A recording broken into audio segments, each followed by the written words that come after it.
part 3 of the Buzz Bubble interview with Andy Azula.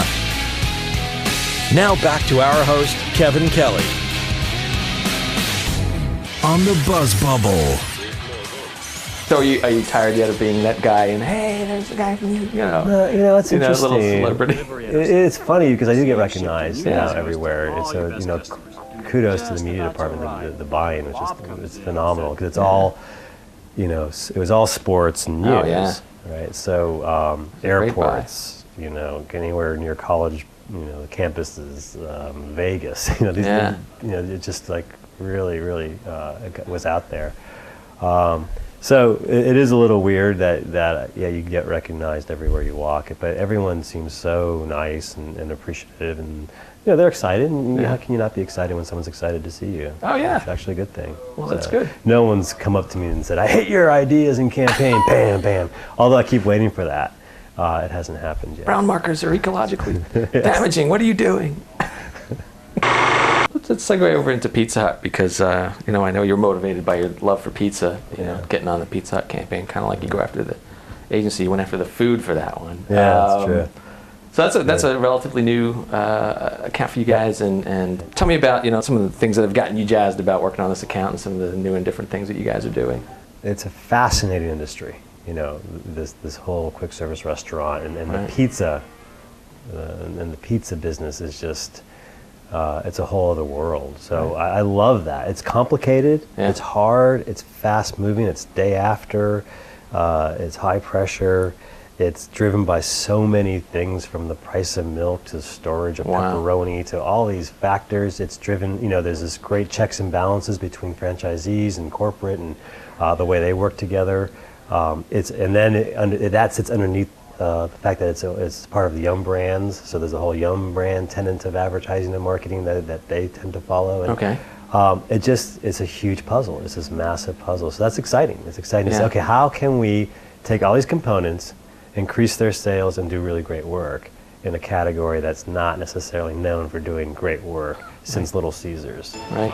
And then you look at Little Caesars, and back in the day when Cliff Green was just doing that brilliant work, and then they show us, the sales weren't exactly matching the Cannes Lions and One-Show pencils. They weren't exactly lined up that way.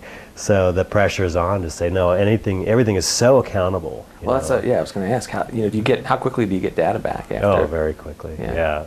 And they have the models built in to tell us pretty instantly whether something's working or not. So, right. So we started the work. We've done quite a few commercials, and they've really had a great turnaround. They've adjusted their pricing. And people are loving that. And I think people inherently love the brand. I think everyone roots for Pizza Hut. Right. And now that they like I said, they got really great pricing, and we're trying to put forth a really good brand face for them and put out the message, the retail message. Right. I think those are starting to fire on cylinders there, and it's picking up. So it's exciting. That's great. It's not easy, but man, it's exciting because what we're looking at is, okay, 2 years down the road, we're 1 year down the road. What else can we do? How can we start to really leverage where we're at now and increase building their sales, but their brand too? And how can we start to really get to our goal of doing some pretty, terrific creative work? Right.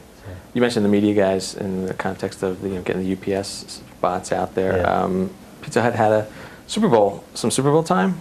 Yeah, it's interesting because there's two ways to look at the Super Bowl. I mean, you can either buy in the Super Bowl with your branding, but they did it the other way. They say, well, we're going to buy 8 spots in front of the Super Bowl and just go after sales, which they did. Right.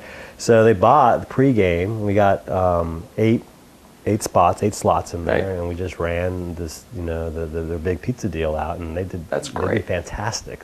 I didn't realize that it was before the game, and that was the approach. The approach was, this is about sales. This isn't the time to put out our big epic brand. We're the new Pizza Hut. Right. It's about, you're about to watch a 3-hour game. Aren't you hungry? Here's a great deal. And here's 8 times before that. And then they also did a really good job of integrating it into the actual live programming where the color commentators were there and they actually were eating Pizza Hut and talking about it before the game. So it was That's great. I love product integration, especially with the age of DVRs, although people aren't fast forwarding the Super Bowl or DVRing it. But great product integration, I think, is just a wonderful way to get your message out. For instance, somebody came up with the idea, we're not going to buy in the Super Bowl, we're going to buy before how integrated is creative and planning, and where do the planners come in the process, and how closely do you work with them? I think we have them here. I think it starts there. I mean, we literally start with that, and right. We work as closely as we can with our planners from day one, and it's a give and take process, and there's friction and all that, and it's great. Yeah, right. Because together we find the insight, and I remember the days where the planners would come in with this brilliant, 30,000-foot strategy that sounds fantastic that I could never execute toward. Right. And then the clients would hate you. They love your strategy, and then you'd never be able to fulfill it because it was just too pie in the sky and just too cerebral. And I think working closely together, it's so great because we get grounded with some insights that we can actually build off of, and that people can resonate to, and you can actually do good work too. So we work really, really closely from day one with our planners. So they don't get down to that great idea, then show it to you and go, wait, we can't execute. Sometimes that still happens, but at least we'll say, well, before we sell this, let us take a crack at it. Give us a week, and if we start to hit, then we know maybe something's in there. But if after a week we're like, you guys, there's nothing here, and it sounds great, then we'll respectfully withdraw that strategy and start again. So some of the research I uncovered about the creatives is that you guys don't always have strict creative teams in brands and groups. You kind of like, as the quote said, parachute them in as needed, I guess, based on disciplines, talents. What's that about? It's different than a lot of the other agencies that I've interviewed.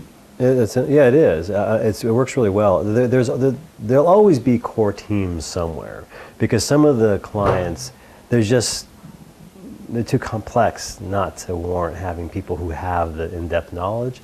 But there's a lot that you don't need that much knowledge to get up and running and do good work for. Yeah. So we take advantage of that, and it keeps people excited and fresh just to move them around and change not only accounts but partners too. So that there are some people who tend to glue themselves together as teams, but for a lot of times we're switching them around. Like I said, not just the account's different, but even the team themselves is the first time working together, and that seems to work. And then we're pretty flat. We have a lot of creative directors here, but we all tend to assume different hats when needed. So you talk about parachuting in. I parachuted in as an art director before to cover shoots, where I'll jump in as a creative director over a small project that's a subset of a bigger project, or vice versa. I'll be working on a big project and I'll pull in some creative directors to work as writers or art directors. So we all like to do that quite a bit, and it keeps us scared and stressed out to really appreciate how much all the writers and art directors are really doing. With regards to putting together teams, where do the interactive folks, the digital folks, the tech folks, where do they fit in? Is that, you guys have a certain model for that, or again it's hey, I got this idea, hey, get Jimmy down here, he's the guy that knows. That's just that now you're getting into the whole new world order of what the new team is going to be. Right. And it's very much organic right now, because I think the new team is still in school. We're just getting through it right now, and we're just starting to see the new what's possible, the new possibilities. Absolutely, with if you train a designer into how to build things digitally, you're going to come up with some pretty amazing things. And if you put that person in with a writer who's trained to really think conceptually, you start to blend it together. You're going to have a really much stronger team than the traditional, here's your writer, art director, now we're going to pull in the media guy, now we're going to pull in the IT guy, so what's next? And then the digital guy and the online guy, and we're going to take our idea and let each one of them interpret it. So it's definitely, we're in that phase. We're watching it happen. It's fantastic. It's frustrating. It's the area where you have to raise your hand and farm it out sometimes. Right. Or you pull in the right people, or you freelance it, but we're all, I think the landscape of the creative team is going to be remarkably different, say, in 4 or 5 years, when you have, a new set of newly skilled people in the workforce that are intelligent, that are just creative, that have exposure globally to all the work that's happening. I think it's fantastic.